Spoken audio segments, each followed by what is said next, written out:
Masters of the galaxies, conquerors of the world, champion of the sun, master of karate for everyone.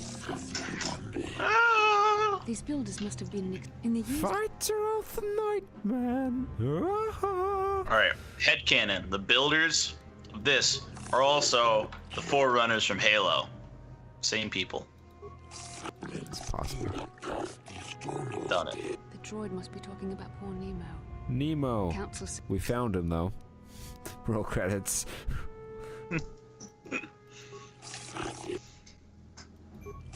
How do I prove myself worthy? Worthy, my friends, worthy. With the knowledge of Star Wars, I suspect. Slap it on with the might of Zeus. Star Wars, nothing but Star Wars. Did that Darth Vader and his evil mask scare you as much as he did me?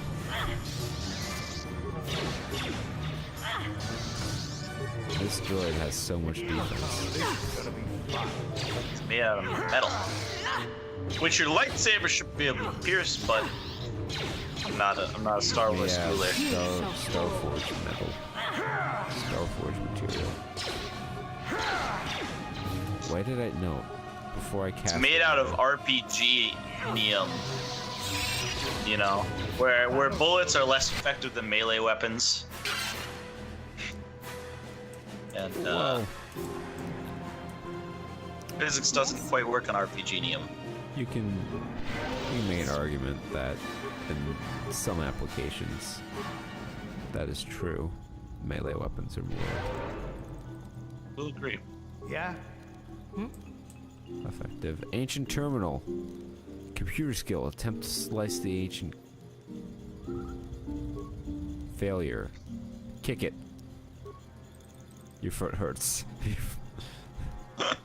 You've done it. Talk to the computer. Talk to it again. Press a button. Kick it. Insert data pad into receptacle. Hey, there we go. Hi, buddy. Would you talk to the computer?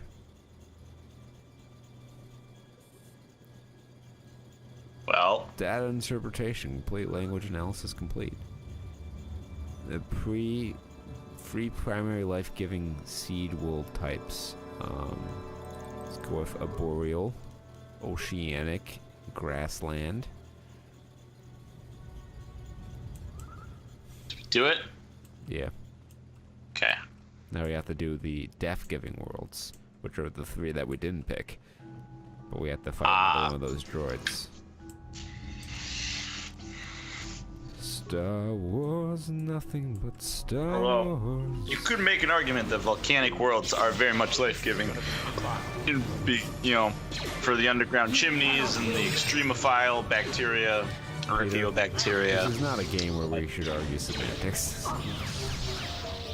Kurt, don't you want to do a complete taxonomy of the fucking outer rim? No. No, I don't. Talk about panspermia on an actual galactic scale, cross-reference with the entire canon universe and extended canon universe of Star Wars. Oh, there are nerds who've done this. There are people who've like, they actually do this shit. Do we really have grounds to call anyone a nerd?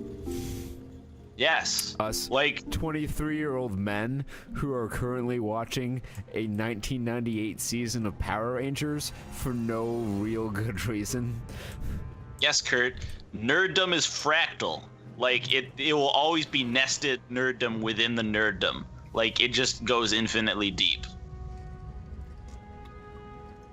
Forever and ever. Look at that walk. She's got that catwalk strut down. Yeah. I remember, I think there was a blog, or it was a podcast I heard about, where the whole podcast was these guys watching Grown Ups 2 over and over again and trying to point out new shit they saw in that movie every time they watched it. How many Every week. episodes did that go?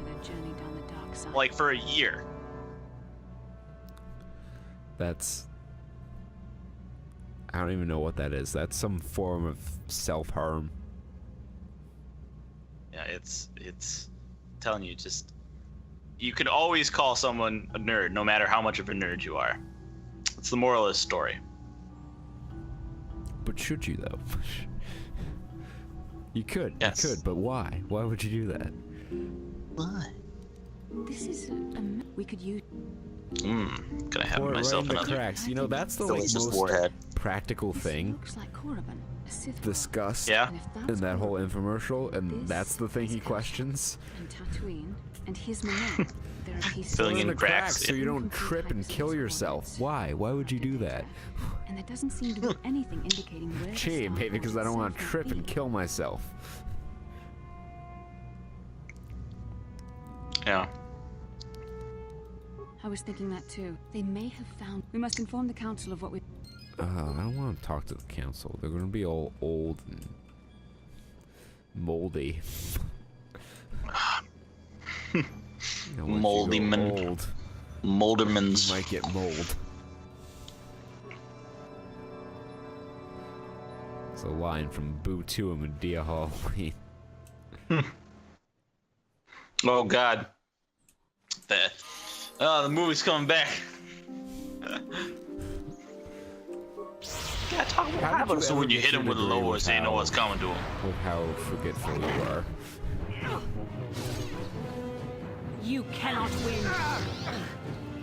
Let's make this quick. It's a You cannot question, win, though. random wild beast. I will defeat you.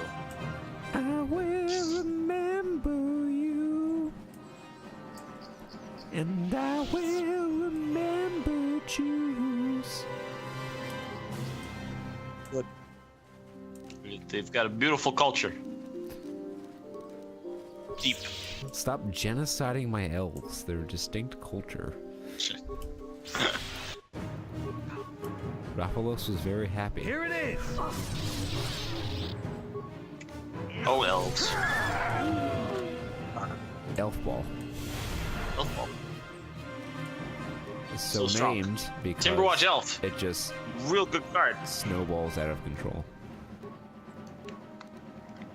It may have also involved Fireball at one point in time. No one really knows for sure. No. War collar is. But that would be very difficult to make work. Well, I guess they were OG duels.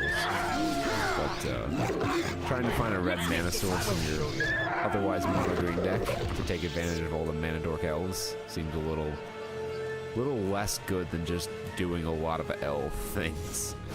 Yeah.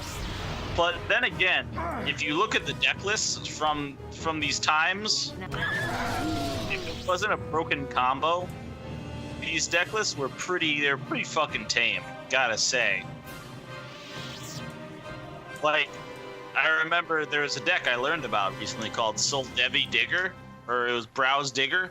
And, alright, so the combo was a card called Browse. It was an enchantment that for 4 mana, you could look at the top 5 cards of your library, put one in your hand, and exile the rest. The other card was a card called Soul Devi Digger, which was an artifact for 2 with an activated mana cost of 2 that put the top card of your graveyard on the bottom of your library. So what the combo was you picked a couple of counter spells or all the cards you really liked, and you exiled the rest of your library and you kept cycling through those using 4 mana activated abilities and then 2 mana other activated abilities to cast mediocre counter spells and some light control magic. Combo. Peak efficiency. Jace the Mind Sculptor, not even What considered. it was that Revan and Malak sought. Eat your heart out, Jace the Mind Sculptor. This news of a star And forge. like, We should if you return bought to a your regular ship with standard Bastila, deck back and to we will fucking summon you. 1994, 95, their Padawan, minds you have done well blown in discovering the star map. Well, yeah, power Jedi creep. know victory over the Sith will not come through martial. Although I will compliment Wizards. The Council has a They mission for you, have Padawan. probably done the best out I've of consulted our vast a lot of archives in an effort. TCGs Still, the at council are in actively agreement. working to rein in power creep Starforge and must complexity be creep. found. The star map. Yeah, will but they've each also star- done the worst of all modern TCGs in terms of making their game affordable to play. Yes, and making it peace. The Jedi know the edge of popularly accessible. Like, it's doing well in spite of itself. secrecy. Yeah. Still, keep the example Just of picture your- Garfield as a fucking genius. Of course. PhD, man. You know, You could turns out when you have a order PhD in mathematics Force. and a penchant for wanting to make fun games and an understanding of what fun games actually do, you tend to make good shit. Yeah, Sort of every Richard Garfield game I've ever played, all 2 of them, I very much enjoyed. Although I will say, early on, Magic did have its it had a fair share of flavor over function gaffes, which were great. If you like, if you just got Alpha Edition as just a base set and that's all you had, like, you know, I would accept some mediocre cards exchange for like really good flavor.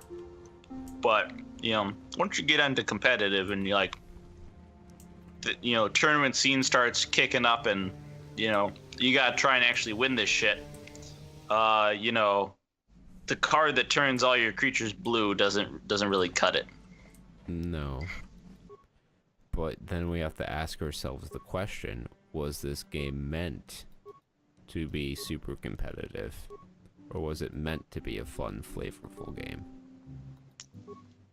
I would argue the latter in terms of the first few editions, probably up until Mirage and Weatherlight, and that's when they really started to like think about balancing for, I guess, what is it, Type 2?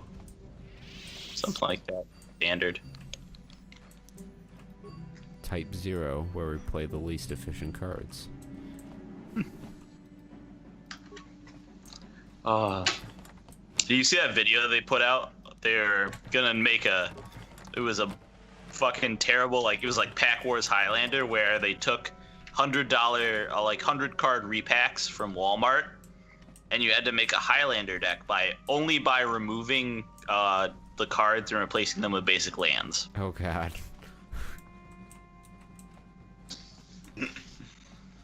It's just a recipe for disaster. A Highlander is a format that I would very much enjoy playing were it not, like, impossibly expensive.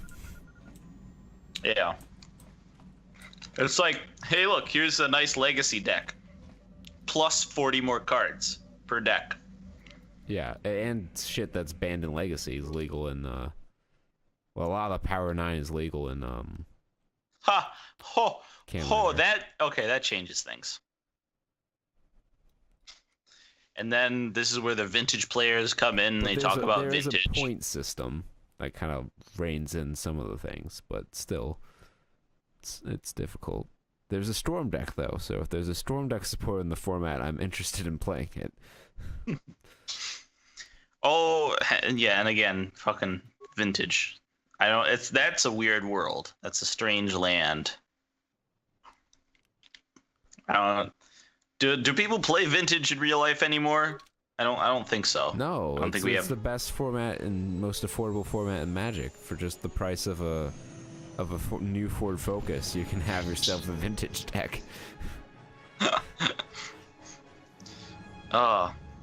And so in that way, every vintage deck becomes one deck, and everyone plays shops, because if you're gonna buy a deck that expensive, might as well play the best deck. Yeah.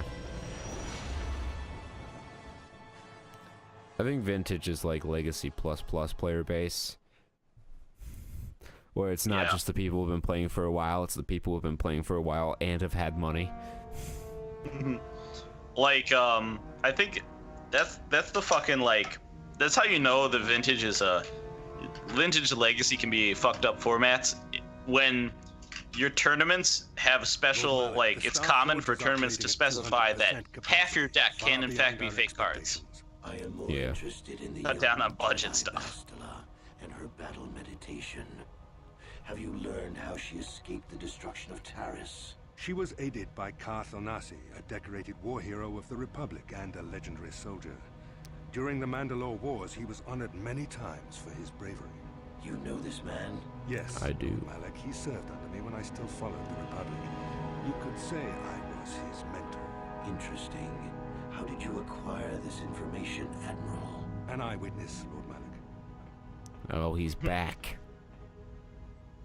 Calo Nor, Can't the kill bounty hunter, Calo. was there when Bastila and Karth Except when Yeah, I buddy. actually kill him. Apparently, they left him for dead. A Jedi and a war hero.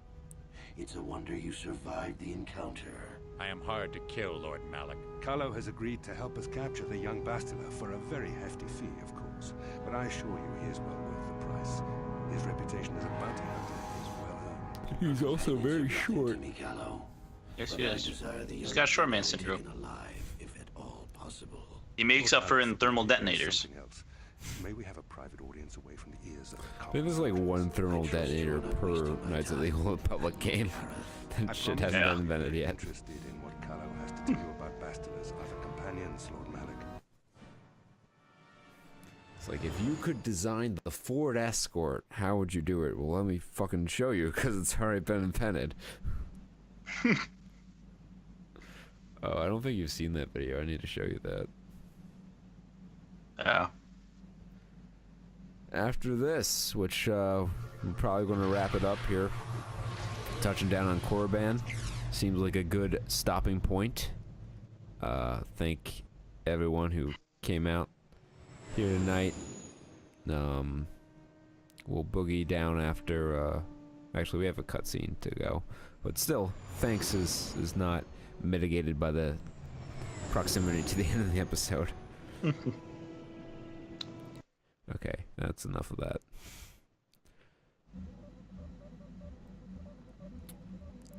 Force has given us a vision. The Force has given us a vision. There are course I some saw who it. believe Korriban is the birthplace of the Sith. This planet is an evil place. There are secrets here best left uncovered. It looked like the star map was in some sort of cave. During the vision, I felt cold and trapped, almost as if I was buried alive. It felt... No doubt things will be... Will the Sith recognize you? Maybe you're right. Most of the Dark Jedi would only know me by name. For the safety of our mission, Yeah, you stay here. Alright, Go make a sandwich, space sandwich. save it up. And drop it down. Thank you everyone who came out tonight. Your support is appreciated. We'll see you all next time, hopefully, with everyone here. Ahem. Yeah. Love you, Jake.